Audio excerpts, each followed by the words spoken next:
In order to give the student the best opportunity to choose the best type of equipment for them, we really need to give them options and trials. So I will come along, we'll fit devices, a device, I'll explain what these devices can do and what they can't do, give the individual a chance to go and try it out, maybe a month, maybe 2 months, whatever's appropriate, and then we'll come back and have a chat about how did it go. Did it solve the issues that you felt that you wanted solved? If not, then we may have to look at another device.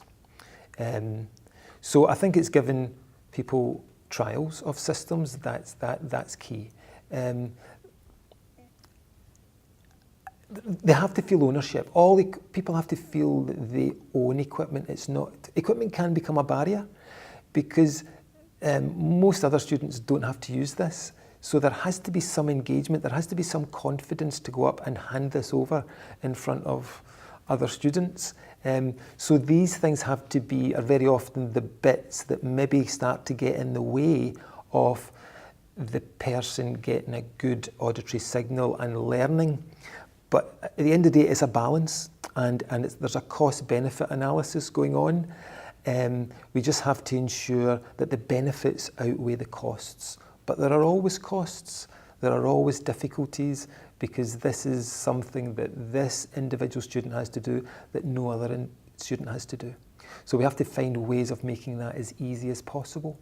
But at the end of the day, it has to be passed on, it has to be used appropriately. We have to help the people who are using it to understand the limitations.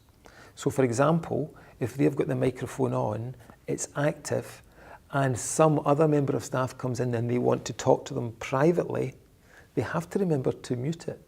Because if they don't, all of that information is going to the student. Now that's the tutor's responsibility. We will tell the person that, but at the end of the day, it's the tutor's responsibility to mute that when information that doesn't need to go to that student has been spoken. And that could be they may be turning to another group of students and talking to them while this other group is doing some other work with the hearing impaired student. It's their responsibility to turn that off.